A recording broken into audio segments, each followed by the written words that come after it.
Hello, AMC fans. I'm Dan Gilroy, co-writer of The Bourne Legacy, and I'm excited to be here at the AMC Century City Theaters in Los Angeles for an exclusive live streaming event for our new film, The Bourne Legacy. It's my privilege to introduce two Academy Award nominees. The first is one of the key creative voices of the Bourne franchise, and the second is one of the hottest acting talents today. I'm going to let you figure out which one is which. Ladies and gentlemen, Tony Gilroy and Jeremy Renner.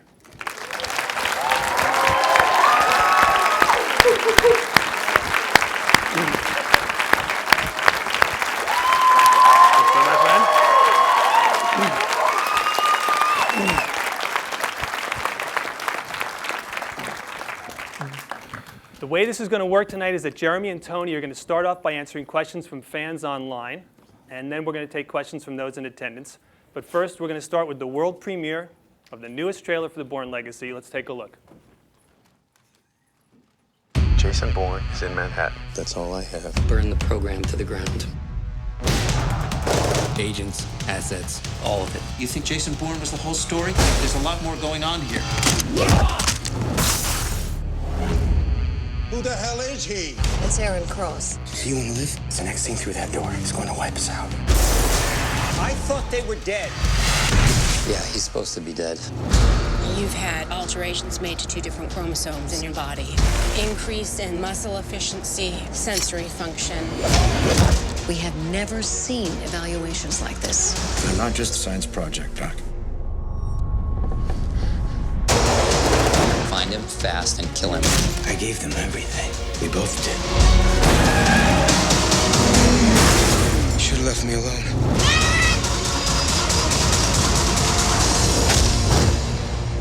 Let's go. The Bourne Legacy, rated PG-13, starts August 10th. All right, we're back now to take questions from online. And the first one is from Risa from Twitter. It's for Jeremy.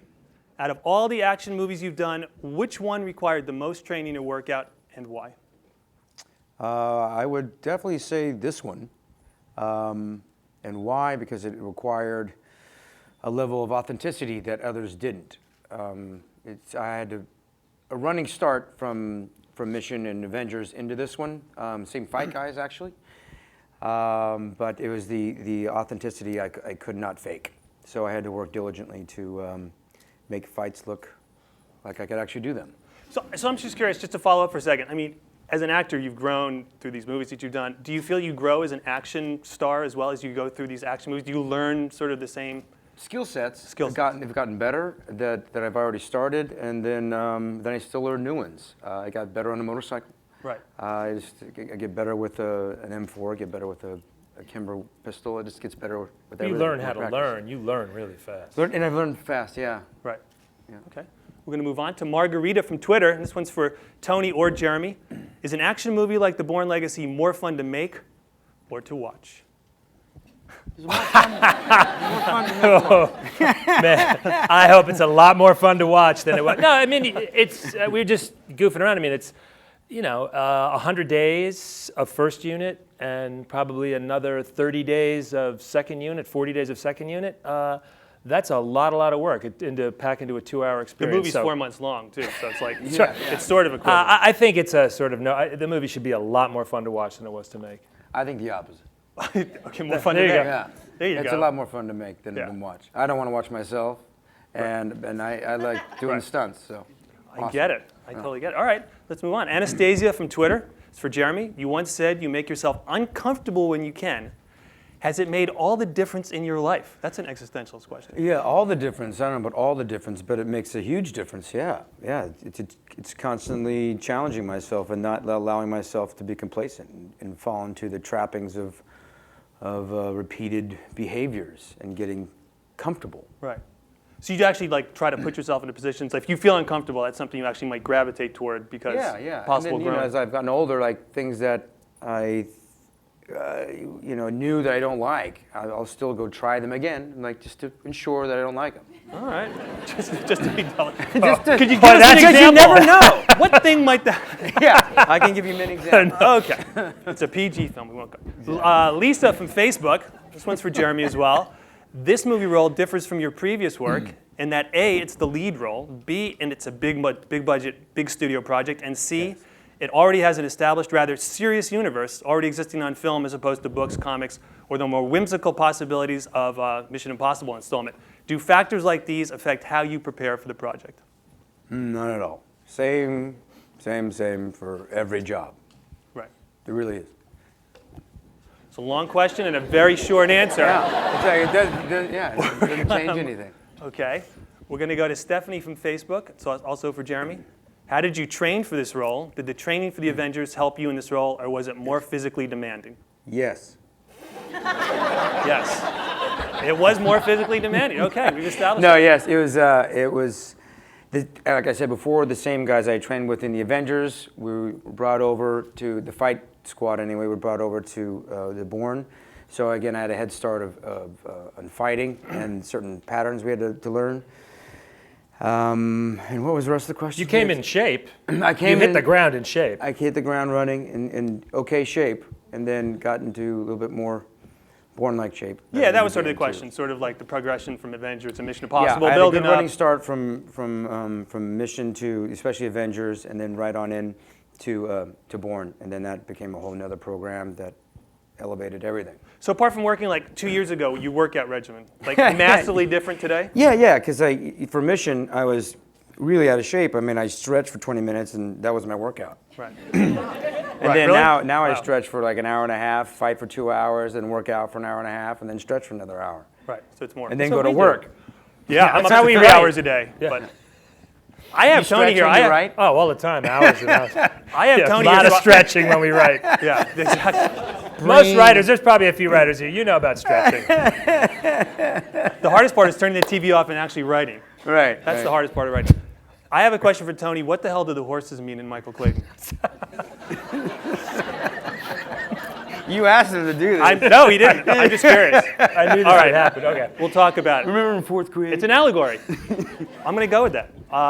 Jose from Facebook, this is for Jeremy or Tony. I haven't seen any of the original trilogy. Will I enjoy this movie anyway? Hold on a second. How will this movie differentiate itself from the original trilogy? We hasn't seen it, so what does it matter? How do we know? We're reshooting now, aren't you? No, I mean, look, we were really conscious when we started off doing this that we had to have a movie that was really, that you should absolutely be able to watch this movie and not know anything and have a full, action-packed, round, completed experience. If you've been a casual observer of the films before, it'll have an extra bit of a boost. If you're a freak, if you're a real fan, there's a lot of stuff that's in there that's designed to pay back people who've really been paying attention. Right. And the irony is that when we started off, it was always bothered us. You know this, that the people that were screaming the loudest about what we were doing, Right. the people that were most protective of the franchise, didn't know that we were working really hard for them. That they were Right. the people that we were most interested in satisfying. So hopefully it's all things. Right. I agree with that. Mayra from Facebook for Jeremy. What is your favorite part of doing action-adventure movies? Which movie did you have the most fun filming? Fun. This one for sure.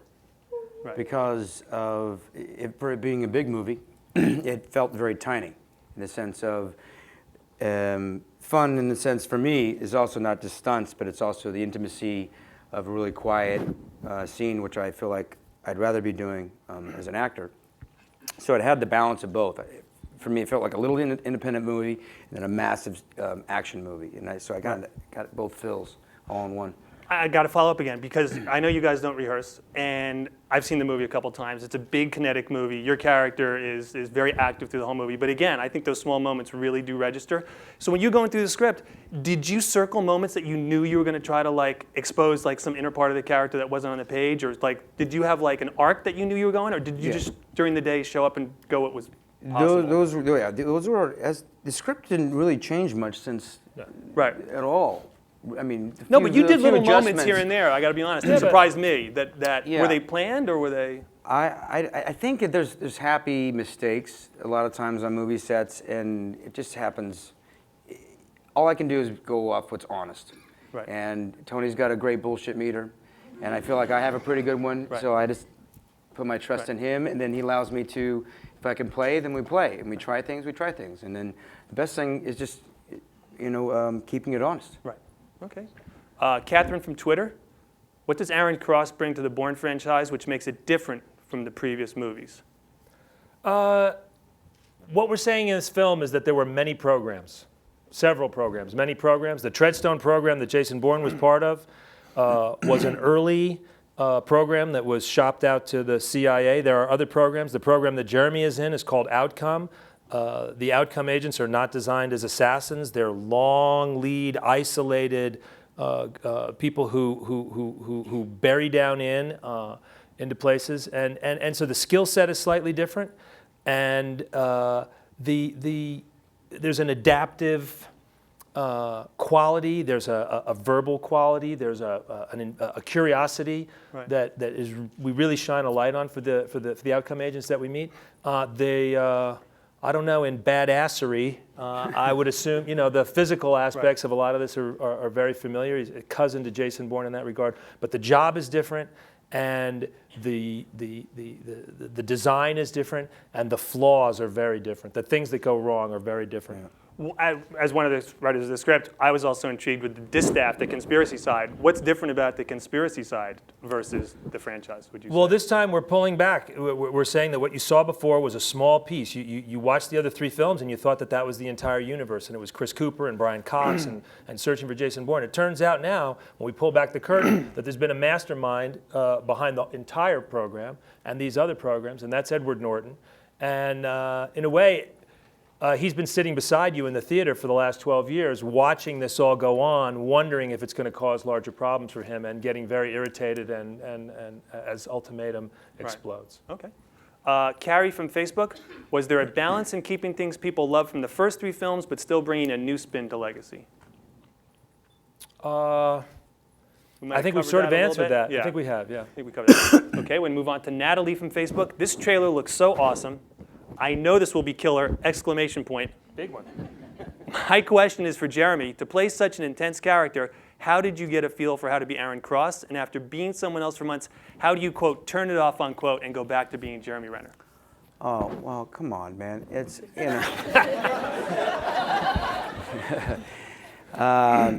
it's something that's not that far away. We're talking about a very physical role, so again, I have to stick to the truth of from page 1 to page 1 to 15, 20, whatever. 180. 180. I just stick to the truths within that, and there's no turning it on, turning it off. I'm not some freak actor that way. It's just again, it's just a character that's closer to me than, say, Jeffrey Dahmer or something. So it's not something that I have to really kind of completely lose. I don't know. It's part of my job. I can't explain my job. It's his job. I get it. I'm going to mispronounce his name. Zhaozhu from Twitter. Jeremy, if you... Okay, sorry. You might have gotten it. Jeremy, if you can change your gene to modify yourself, which part would you want to change? I feel like the dating game. Let's see if he has the same answer that I do. Oh, dude, no, just anything. I'm not answering. Okay. All right, good. Sorry, Juju. Sorry, Juju. Sorry, my pronunciation. Raisa from Twitter. Jeremy, what was it like working with Rachel? What was it like working with Edward, and while you were making the film? Two actors I've always admired. I've tried to do so many films with Rachel, and finally, is our third strike at it. We got to actually work together. And then Ed, I've been a massive fan and jealous for him stealing so many roles I wanted to do over the years. And I only got to do just one little bit with him, but he makes my job real easy. Right. And with Rachel, just a glorious, giving, emotional actress and human being. Yeah. That again, when you go to work and you feel like you're not working, it's just make it really easy, man. You make it really easy. Yeah, she's great in the movie. She really does a great job. All right, Christina from Twitter. What was it like shooting on location in Manila? Any surprises or challenges? Every day. Every day. I mean, Manila is a really, it's not a place that a lot of people go and visit. It's a really intense environment. It was very, very difficult to shoot there in the way that we did it. The places that we went are very Bourne-y. You know, I've traveled all over the world on Bourne movies, and when we go to visit places, we never go see the monuments in the park, and we always go to the emergency room or the precinct or the, you know, the docks or the slum or whatever it is. And so we were in some really tricky, sketchy parts of Manila. And the big surprise, however, of all of that, I can't think of any place else in the world that you can make the movie. The people are so absolutely consistently extraordinary. It's the most upbeat, positive, genuine. If you think for the first month that they're faking it, and after a while you realize it's really a legitimate thing. It would have been so impossible to do the crazy things that we did for the length of time that we did them with the degree of difficulty that we were asking and not have every single person around us be positive. Right? I mean, positive experience for you, obviously. Yeah, absolutely. You guys were there for how long? How long were you there? Months. Couple months. Couple months. Some people were there for 6 or 7 months getting ready. Wow. Yeah. Great. Some people never came back. Yeah, it's true. We're still looking for them. It's true. I think we're now going to move on to questions from the audience. There's a couple of mics on either side. So if somebody's got a question, I guess raise your hand. All right, I saw you first, right here. Oh, I think we have a mic for you. Do we need the mic or? Yeah. Okay, we're gonna mic you. Hold on a sec.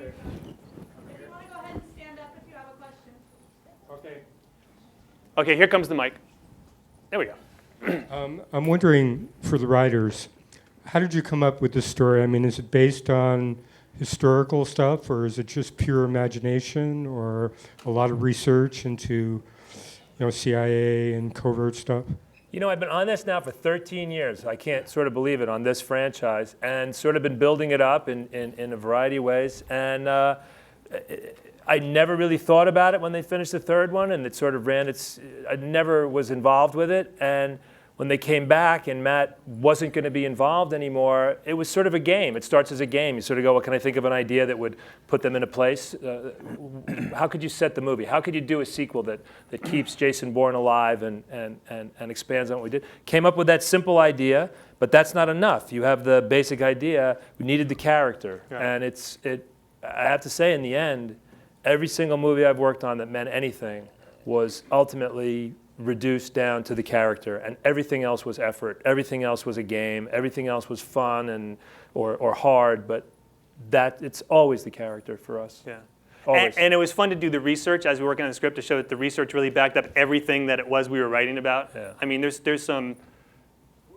some stuff we're pretty far out there on the science of this, but it's all accurate and factual. And the more research you do, the more you realize how factual it really is, which is kind of scary. The Washington Post had an amazing article last year, a long series of articles about the sort of American industrial complex and what's happened and how big it's gotten. And that's there's nothing that we're doing. Yeah, I think when people leave the movie, if they try to fact check us and go online for a couple hours, they're going to be shocked at what they find. All right, another question, right here. Oh, do we need the mic?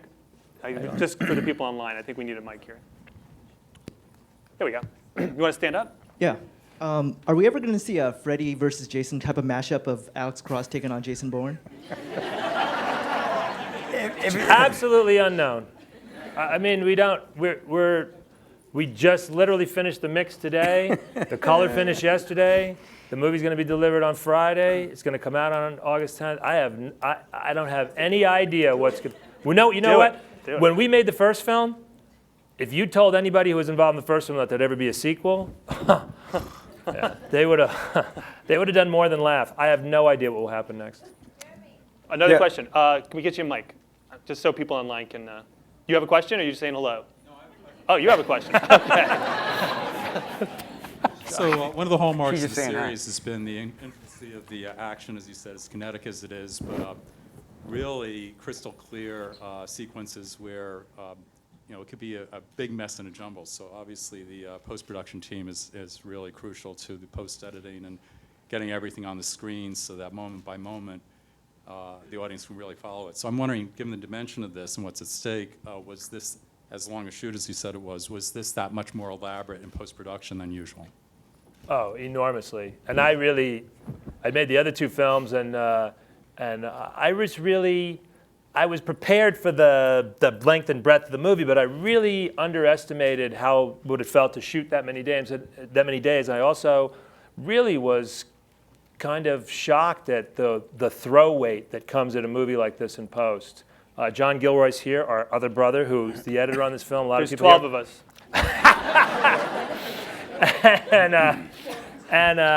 You know,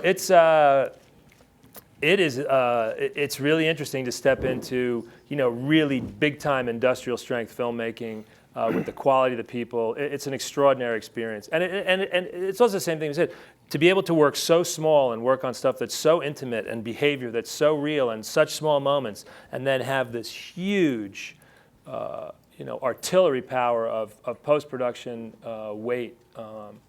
It's been a very cool experience. Great. Another question. Way in the back. Let's get in the back. Yeah. Right up there. Here we go. Hi, I just want to say thank you so much for creating the Bourne Legacy, because after I saw the third movie, I was like, I want more of this series. I want to know more about what's going on with this corporation and with Jeremy fronting it. Jeremy, you're a phenomenal actor. And I want to know what drew you to, was it the script? Was it meeting with Tony? What made you really want to do this movie? I think it was all the above, really. It was a really easy yes.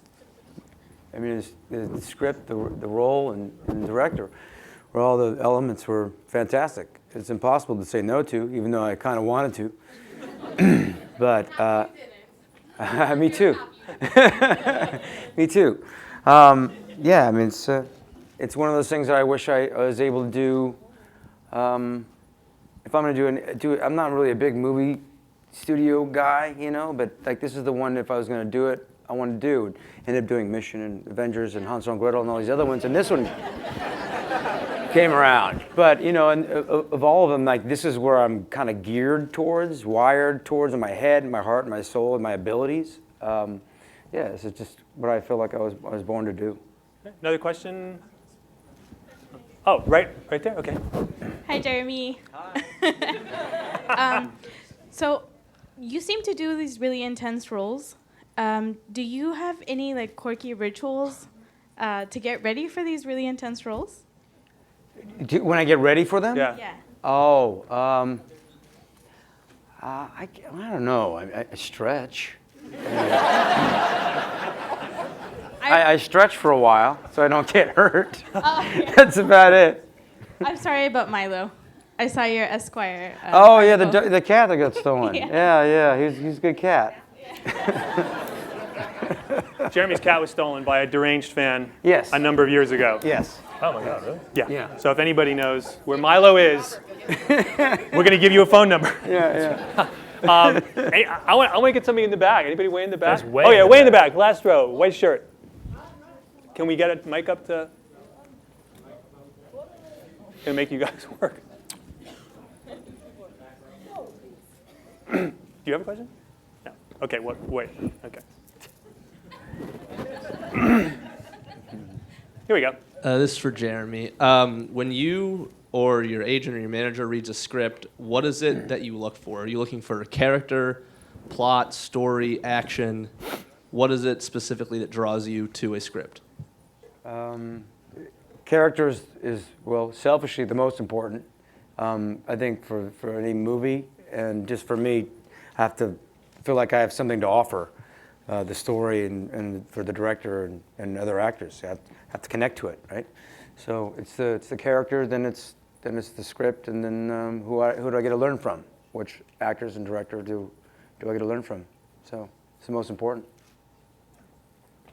Another question? Right here. We're going to bring you all the way over to this side. Actually, we have somebody. Here we go. Yeah.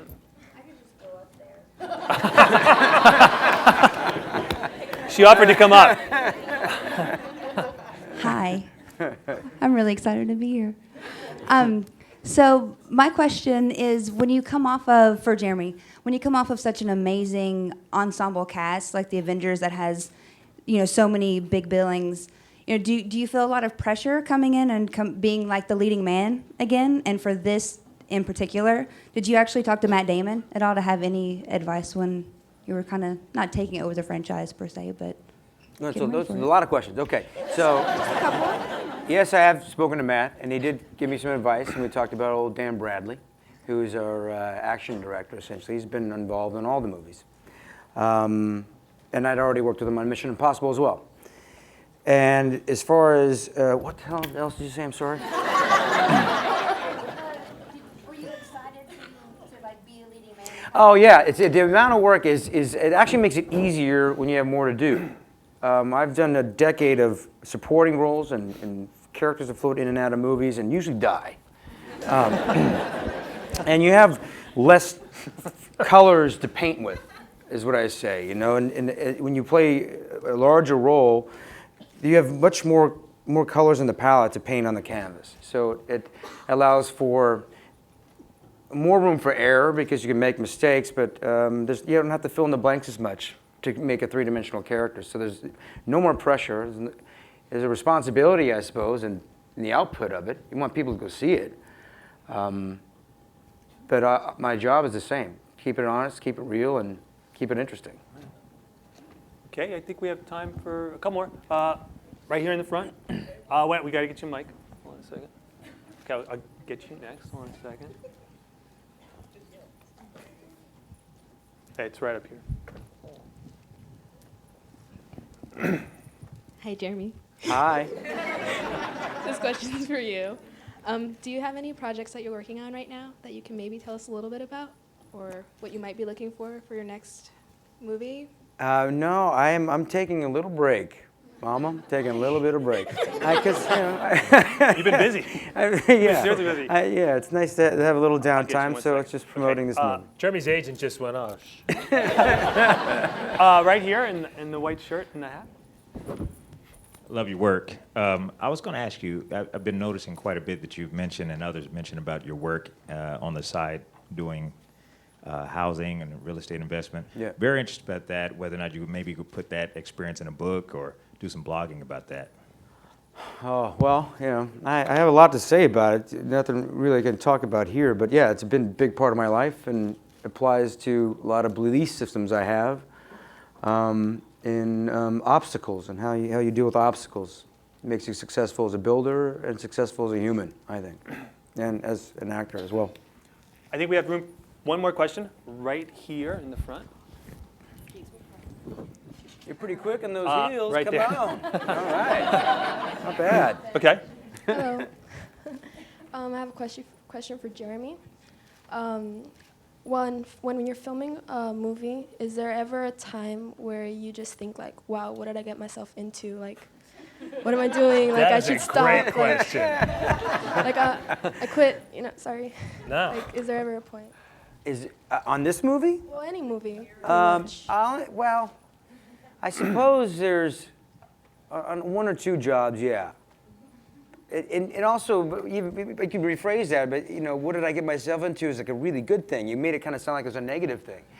Sometimes, like, oh my God, what I get myself into is like, oh, this is awesome. Right. I can't believe this is so fun. Right. And that's most of the time. Every once in a while, it's like it's okay. Why did I do this? Why did I do this job? No, but it comes back full circle to what you said before. It's good to be afraid. It's good to step out. It's good to go out, to jump off the edge, and you find out all kinds of things about yourself, and it stretches your work. And he did that he got in the weeds. He got in the weeds, and it's good. You watch somebody climb out of the swamp, and that's your best take. Yeah. I think we've come full circle. That wraps it up for today's Q&A. On behalf of Universal Pictures and AMC, we'd like to thank Tony and Jeremy for participating. And Dan Gilroy. Don't forget to get your tickets now at amctheaters.com for the Bourne Legacy opening on August 10th. Let's take one more look at the new movie trailer before we go. Thank you for joining us.